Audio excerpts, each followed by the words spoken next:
selamat datang kembali di channel Australian. Aku Astrid, dan kali ini kita bakal nyemplung lagi ke salah satu misteri laut paling mencekam yang pernah ada, yakni kisah SS Urang Medan, kapal hantu dari Selat Malaka. Bayangin, sebuah kapal besar terapung diam di tengah laut yang tenang banget, tanpa suara, tanpa gerakan, tapi menyimpan rahasia yang bikin bulu kuduk berdiri.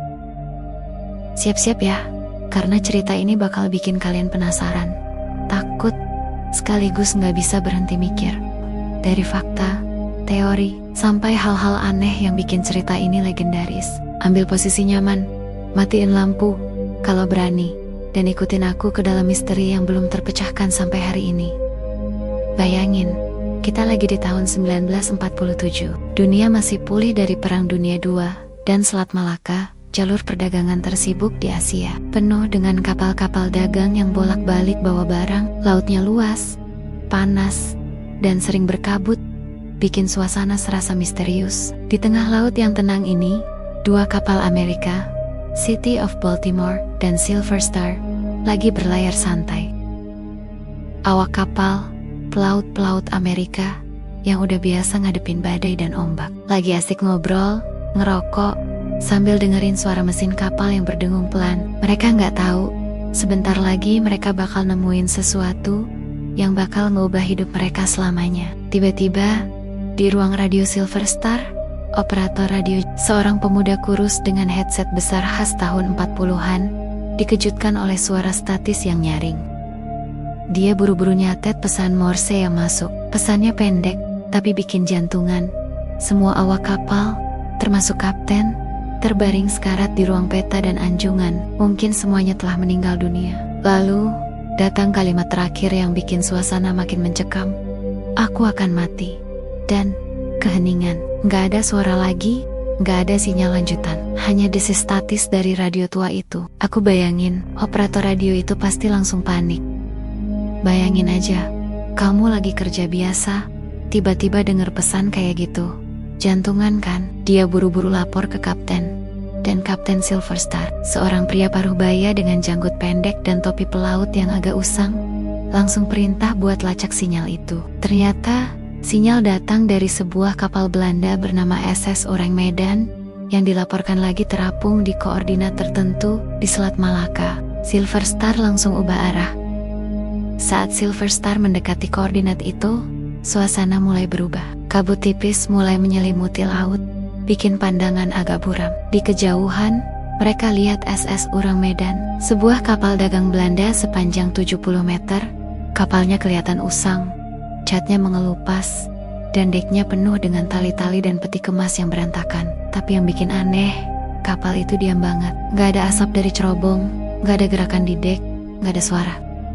Kayak kapal mati yang cuman ngapung begitu aja di tengah Selat Malaka yang tenang. Kapten Silver Star memutuskan untuk kirim tim kecil ke kapal itu. Sekitar 5 pelaut dengan jaket denim dan topi pelaut khas 1947 naik ke sekoci dan mendayung menuju Urang Medan. Mereka naik ke dek kapal, dan saat kaki mereka menginjak papan dek yang sudah lapuk, mereka langsung ngerasa ada yang gak beres. Suasana terlalu sunyi, bahkan suara ombak yang biasanya terdengar di laut kayak lenyap. Hanya ada suara langkah mereka sendiri yang bergema. Dan kemudian, mereka lihat pemandangan yang gak bakal mereka lupain seumur hidup. Di seluruh dek, awak kapal Urang Medan, kira-kira 20 orang, dengan seragam pelaut Belanda yang sudah usang, tergeletak tak bernyawa. Mata mereka terbuka lebar, mulut menganga, dan wajah mereka, ya Tuhan, wajah mereka kayak beku dalam ketakutan yang gak bisa dijelasin. Gak ada darah, gak ada luka, gak ada tanda-tanda perlawanan, hanya ekspresi horor yang kayak nyanyi. Kami lihat sesuatu yang gak seharusnya kami lihat. Yang lebih bikin merinding, bahkan anjing kapal, seekor anjing coklat kecil dengan bulu kusut, juga mati dalam posisi yang sama. Gigi terbuka, mata melotot, kayak lagi ngeliat hantu.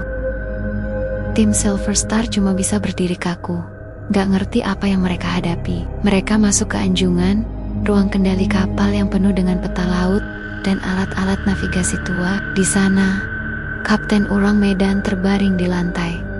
Tangannya masih megang meja peta. Matanya melotot ke arah langit-langit, kayak ngelihat sesuatu di atas sana. Captain Silver Star, yang udah mulai panik tapi berusaha tetap tenang, mutusin buat narik orang Medan ke pelabuhan terdekat, biar bisa diselidiki lebih lanjut. Mereka mulai siapin tali-tali buat narik kapal itu. Dari bagian bawah kapal, asap tebal mulai keluar. Awalnya cuma sedikit, kayak kabut, tapi dalam hitungan detik, asap itu jadi hitam pekat, dan bau belerang menyengat. Awak Silver Star buru-buru mundur ke sekoci mereka, dan sebelum mereka sempat ngapa-ngapain, boom! Ledakan besar mengguncang laut. Api menyala dari lambung orang Medan, dan dalam sekejap, kapal itu tenggelam ke dasar Selat Malaka. Bawa semua rahasianya ke dalam kegelapan laut. Bayangin, kalian ada di posisi awak Silver Star. Kalian baru aja lihat kapal penuh mayat, dengan ekspresi ketakutan. Dan sekarang, kapal itu meledak dan lenyap di depan mata kalian. Apa yang ada di pikiran kalian? Aku sendiri pasti bakal takut setengah mati. Apa sih yang sebenarnya terjadi di kapal itu? Setelah kejadian itu, awak Silver Star balik ke pelabuhan dengan cerita yang bikin orang-orang di dermaga nggak percaya. Mereka ceritain apa yang mereka lihat ke pelaut lain, ke pekerja pelabuhan, bahkan ke pemilik warung kopi di pinggir dermaga. Cerita tentang SS orang Medan mulai menyebar kayak api. Dari pelabuhan di Singapura ke Batavia, dari pelaut ke pelaut, kisah ini jadi legenda. Orang-orang mulai nyebut orang Medan sebagai kapal hantu, dan setiap kali ada yang berlayar di Selat Malaka, mereka bakal ngeliat ke laut dengan perasaan was-was, takut kapal itu tiba-tiba muncul dari kabut. Yang bikin cerita ini makin menarik, dokumen resmi dari AS Coast Guard di tahun 1952 ternyata mencatat kejadian ini. Mereka nulis laporan tentang sinyal darurat, penemuan mayat-mayat, dan ledakan kapal. Tapi anehnya, laporan itu nggak ngasih jawaban pasti. Gak ada penjelasan apa yang bikin kru orang Medan mati, atau kenapa kapal itu meledak. Ini bikin orang-orang makin penasaran. Apa iya kapal ini beneran ada? Atau cuma cerita karangan pelaut buat nakut-nakutin anak baru? Sekarang, mari kita masuk ke bagian yang paling seru, yakni teori-teori tentang apa yang sebenarnya terjadi sama SS orang Medan.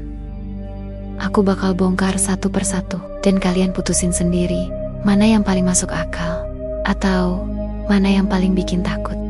Pertama, teori gas beracun. Teori pertama yang paling populer bilang kalau orang Medan bawa kargo berbahaya, mungkin senjata kimia ilegal. Tahun 1947, dunia baru aja kelar perang, dan banyak kapal yang bawa barang-barang aneh, termasuk bahan kimia yang seharusnya nggak boleh ada di kapal dagang. Mungkin kargo itu bocor, dan gas beracunnya bikin semua kru mati seketika. Tapi, kalau cuma gas, kenapa wajah mereka kelihatan ketakutan banget? Gas beracun biasanya bikin orang pingsan atau sesak napas, tapi nggak bikin ekspresi horor kayak ngelihat setan. Dan kenapa kapal itu tiba-tiba meledak? Apa gas itu juga bikin ledakan? Atau ada sesuatu yang sengaja disembunyikan? Aku coba bayangin. Mungkin kapal itu bawa tabung-tabung besar berisi bahan kimia, disimpan sembarangan di ruang kargo yang gelap dan pengap. Lalu, salah satu tabung bocor, dan gas hijau keputihan mulai nyebar di udara. Kru kapal panik, lari ke dek, tapi udah terlambat. Tapi, apa benar cuma gas? Atau ada sesuatu yang lebih mengerikan yang mereka lihat sebelum mati? Kedua, teori eksperimen militer. Teori kedua ini agak lebih liar, tapi nggak kalah menarik. Beberapa orang bilang kalau orang Medan terlibat dalam eksperimen militer rahasia. Di tahun 40-an, banyak negara, termasuk Amerika dan sekutunya, lagi gila-gilaan ngembangin teknologi baru, kayak senjata elektromagnetik, atau bahkan teleportasi. Kalian pernah dengar soal Philadelphia Experiment?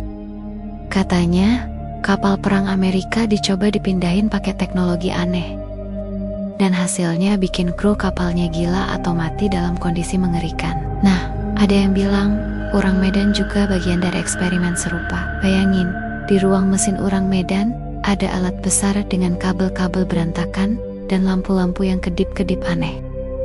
Mungkin mereka lagi nyoba buka portal atau ngelakuin sesuatu yang gak seharusnya, dan tiba-tiba semuanya kacau. Energi aneh nyebar di kapal, bikin kru mati dengan ekspresi ketakutan. Dan akhirnya kapal meledak buat nutupin rahasia itu. Kedengeran kayak film sci-fi, tapi di tahun 1947, siapa tahu apa yang lagi diuji cobain sama militer.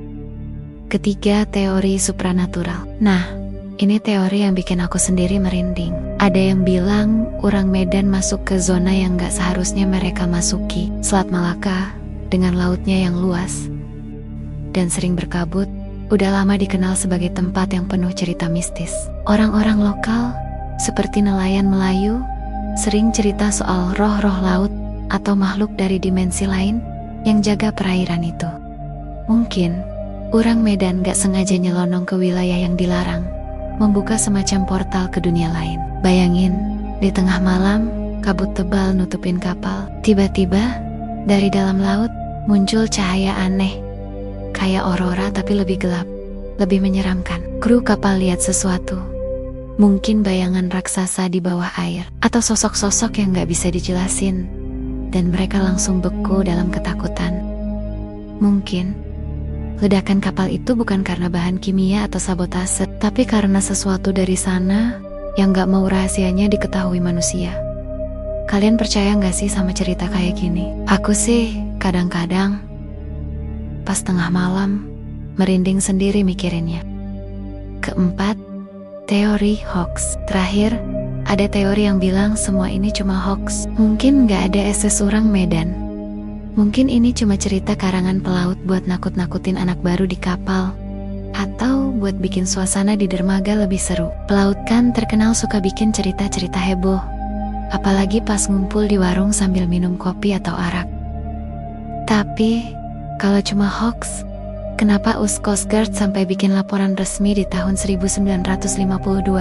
Dan kenapa cerita ini begitu detail, sampai ke ekspresi wajah kru yang ketakutan? Aku coba bayangin, mungkin cerita ini awalnya cuma bercandaan di antara pelaut. Tapi lama-lama ceritanya tambah seru, ditambahin detail-detail mengerikan, dan akhirnya jadi legenda yang bikin orang percaya. Tapi kalau hoax, kenapa nggak ada yang ngaku bikin cerita ini? Dan kenapa ceritanya begitu konsisten di setiap pelabuhan? Biar kalian bisa bayangin lebih jelas, SS Urang Medan bukan kapal kecil. Panjangnya sekitar 70 meter, dengan bobot 7.000 ton. Kapal dagang khas yang biasa bawa barang dari Asia ke Eropa. Awaknya sekitar 20 orang, kebanyakan pelaut Belanda yang udah biasa ngadepin laut tropis yang panas dan penuh tantangan. Mereka bukan pelaut amatir. Mereka orang-orang keras yang tahu cara bertahan hidup di laut. Makanya, kematian mereka dengan cara yang begitu aneh bikin cerita ini makin ngeri. Selat Malaka sendiri bukan sembarang laut. Di tahun 1947, ini adalah jalur perdagangan yang sibuk, tapi juga penuh bahaya. Bukan cuma karena badai atau bajak laut, tapi juga karena cerita-cerita lokal tentang hantu laut dan makhluk-makhluk aneh. Nelayan Melayu sering bikin ritual kecil, kayak nyebarin bunga ke laut buat minta perlindungan dari roh-roh yang konon jaga perairan itu. Jadi, bayangin, di tengah laut yang udah penuh misteri ini, tiba-tiba muncul kapal hantu kayak Urang Medan. Setelah Urang Medan tenggelam, cerita tentang kapal ini nggak berhenti. Di pelabuhan-pelabuhan di sekitar Selat Malaka, dari Singapura sampai Penang, pelaut dan pekerja pelabuhan mulai nambahin bumbu-bumbu ke cerita ini. Ada yang bilang mereka lihat kapal serupa muncul di tengah kabut, cuma sebentar, lalu lenyap. Ada juga yang bilang dengar suara-suara aneh dari laut, kayak jeritan atau bisikan, pas malam-malam berlayar di rute yang sama. Bahkan, beberapa nelayan lokal ngaku lihat cahaya aneh di bawah air, di tempat Urang Medan tenggelam. Aku coba bayangin suasana di pelabuhan waktu itu. Bayangin kalian lagi duduk di warung kecil di pinggir dermaga, dengerin pelaut tua dengan janggut putih ceritain kisah Urang Medan sambil nyeruput kopi hitam. Di sekitar kalian ada pekerja pelabuhan yang lagi bongkar muat peti kemas, dan bau garam laut campur sama bau ikan kering nyebar di udara. Semua orang dengerin dengan mata lebar, meskipun ada yang ketawa dan bilang, "Ah, cuma cerita." Tapi di hati mereka tahu laut punya rahasia yang gak selalu bisa dijelasin. Sekarang, Mari kita pikir, apa sih yang bikin kisah SS Urang Medan begitu legendaris?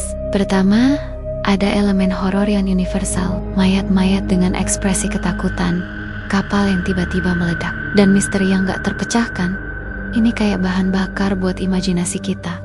Kedua, settingnya, Selat Malaka dengan kabutnya, cerita rakyatnya, dan suasana tropis yang lembab, bikin semuanya jadi lebih mencekam. Ketiga, fakta bahwa ada dokumen resmi dari OS Coast Guard bikin cerita ini nggak cuma kayak dongeng, tapi punya dasar yang bikin kita bertanya-tanya, apa iya ini beneran terjadi? Aku sendiri, pas pertama kali dengar cerita ini, langsung kepikiran, apa yang bikin kru kapal itu begitu ketakutan? Apakah mereka lihat sesuatu yang kita, sebagai manusia, nggak seharusnya lihat? Atau mungkin, seperti yang dikatakan nelayan lokal, laut punya cara sendiri buat menghukum mereka yang masuk ke wilayah yang salah. Kalian sendiri gimana? Apa yang kalian pikir sebenarnya terjadi sama Urang Medan? Sampai hari ini, nggak ada yang tahu pasti apa yang terjadi sama SS Urang Medan, kapal itu. Bersama 20-an, kru dan rahasianya, udah lenyap di dasar Selat Malaka. Tapi ceritanya terus hidup, dari mulut ke mulut, dari pelabuhan ke pelabuhan, dan sekarang, di video ini, mungkin kapal itu beneran bawa senjata kimia yang bocor. Mungkin mereka korban eksperimen militer yang gagal. Atau mungkin, seperti yang diyakini beberapa orang, mereka nyelonong ke dunia yang gak seharusnya mereka sentuh, dan laut mengambil mereka sebagai hukuman. Yang pasti, cerita ini ngajarin kita satu hal. Laut itu luas, dalam, dan penuh rahasia. Di tahun 1947, pelaut cuma punya radio dan kompas buat bertahan hidup. Mereka nggak punya teknologi canggih kayak sekarang. Jadi kalau sesuatu terjadi di tengah laut, ya cuma mereka dan Tuhan yang tahu. Dan mungkin itulah yang bikin kisah Urang Medan begitu menyeramkan. Kita nggak tahu, dan mungkin kita nggak akan pernah tahu. Sebelum aku tutup, aku mau ninggalin kalian dengan 2 kutipan yang aku rasa cocok banget sama cerita ini. Pertama, di balik setiap misteri, ada kebenaran yang menunggu untuk ditemukan. Tapi kadang kebenaran itu terlalu gelap untuk kita terima. Kedua, laut nggak cuma menyimpan ikan dan karang. Ia juga menyimpan rahasia yang bisa bikin kita takut untuk berlayar lagi. Jadi, apa pendapat kalian tentang SS Urang Medan, teman-teman? Kalian tim teori gas beracun, eksperimen militer, supranatural, atau hoax? Tulis di kolom komentar ya. Kalau kalian suka cerita misteri kayak gini, jangan lupa klik like, subscribe, dan nyalain lonceng notifikasi biar nggak ketinggalan video berikutnya di channel Australian. Hati-hati kalau kalian lagi di laut ya, karena siapa tahu di tengah kabut ada kapal yang nungguin kalian. Sampai jumpa di misteri berikutnya.